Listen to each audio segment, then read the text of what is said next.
Welcome po sa ating maliit na channel. Magandang araw po sa inyong lahat. Sana po ay naging napakasaya ng inyong Kapaskuhan. At dahil Kapaskuhan pa rin ngayon, ang lulutuin po natin ngayon ay ang chicken macaroni salad. Ang napakalinamnam na macaroni chicken salad para mabawas-bawasan naman ang ating umay sa dami nating kinaing mga putahe noong Pasko.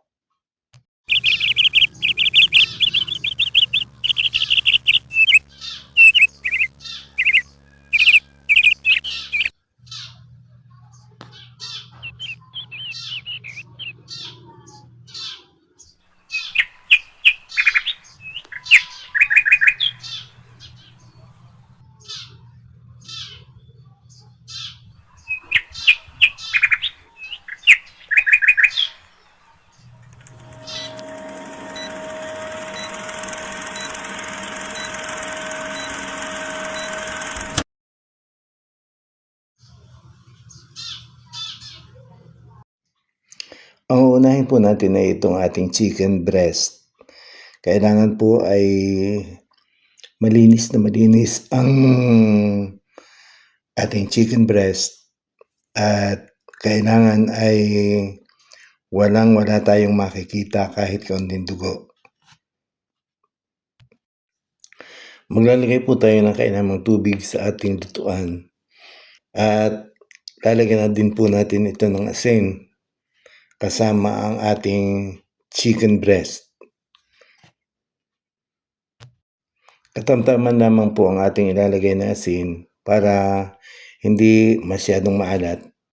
Lagyan po natin ng takip ang ating kaldero para nang sa gayon ay mas madaling bumulak ang ating niluluto. Pababayaan lamang po natin itong patuloy magbulakan hanggang sa lumambot ang ating chicken breast. Pagka po malambot na, ay atin na pong hahanguin at ating i-drain. Atin naman po ngayong ilalaga ang ating mga patatas hanggang sa ito ay lumambot. Ang atin pong gagamiting paglalaga ay yung ginamit natin kaninang lagaan ng ating chicken breast. At yun na din po ang ating gagamiting tubig para mainit na ito kaagad. Takpan po natin ang ating kaldero para patuloy itong magbulakan.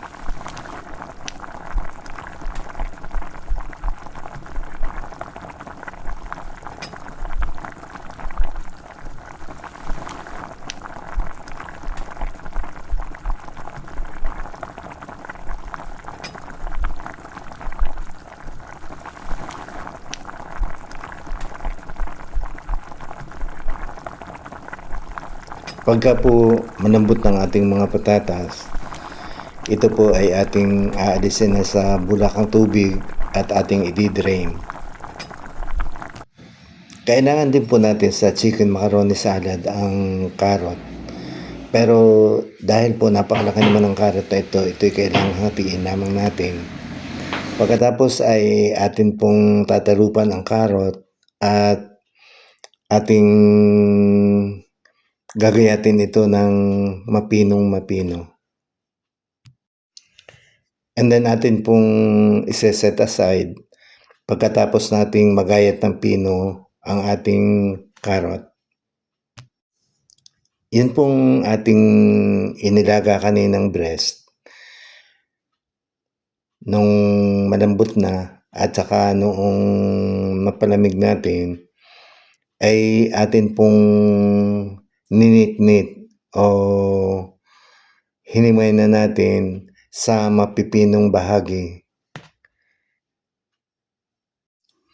Yun naman pong ating mga patatas.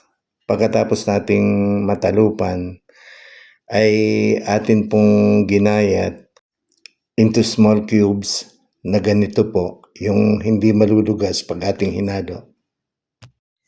Gagayatin po natin ng mapinong-mapino ang ating sibuyas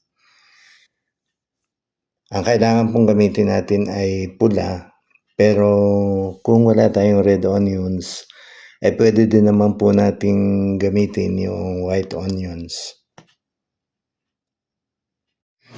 Atin na din pong gagayatin into small cubes ang ating keso. Mas madami pong keso, mas masarap ang ating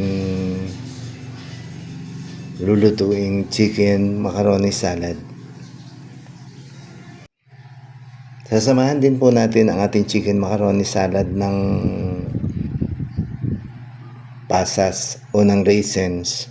At ito po ay pampadagdag din sa kanyang magiging lasa dahil matamis po ang ating raisins.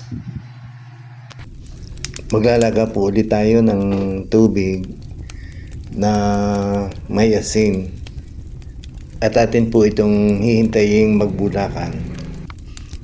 Haluan po natin ng konting mantika ang ating tubig para hindi magkapit-kapit ang ating macaroni.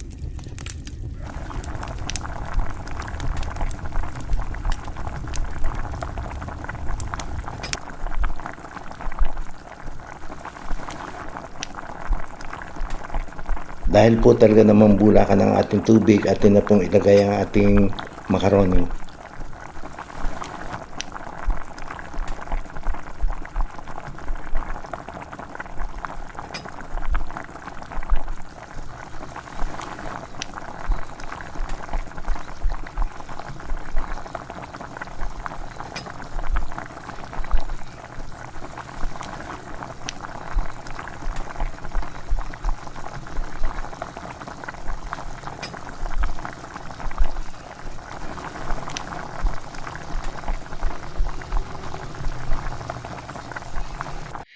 Pagka po malambot ng ating macaroni, ito po ay ating hahanguin na at ating pong itatapat sa gripo ang ating paglilinis para mapigil ang lalo pang pagkaluto ng ating macaroni. Sa parte pong ito ay ating lalagyan na ng asin. At ang dami po ng asin ay depende sa inyong panlasa. Lalagyan na din po natin ito ng paminta. Hindi ko lamang po alam ang inyong gusto, pero kung ako po ang tatanungin, mas gusto kong maraming paminta. Atin na po ngayong ilalagay ang ating mayonnaise. Mas madami pong mayonnaise ay mas maganda para hindi naman tuyong-tuyo ang ating chicken macaroni salad. Ang chicken macaroni salad po kasi pag inilagay natin sa ref ay madaling maiga. Pagka po nailagay natin ang ating mayonnaise ay atin po itong hahaluing maigi para magsama-sama yung lahat ng mga sangkap at para makita din natin kung kailangan pa ba nating dagdagan ng mayonnaise o tama na ang ating unang inilagay. Patuloy lamang po ang ating gagawin paghalo hanggang sa makita natin na ang mayonnaise ay nakakulapol na sa buong mixture. And then ilalagay na din po natin ang ating all-purpose cream. Yan po ay para maging masyadong makrema ang ating chicken macaroni salad. Pagkatapos ay atin po ito uling hahaluin hanggang sa lumako na talaga yung ating inilagay na all-purpose cream.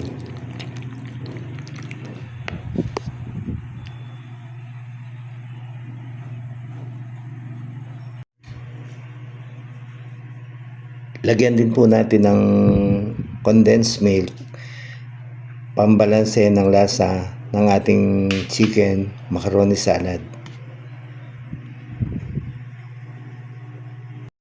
Pagkatapos po natin magawa ang ating pinag-iging paghahalo, ay sa wakas po ay heto at prepared na po ang ating chicken macaroni salad. Kukuha na po tayo ngayon ng malinis na lalagyan.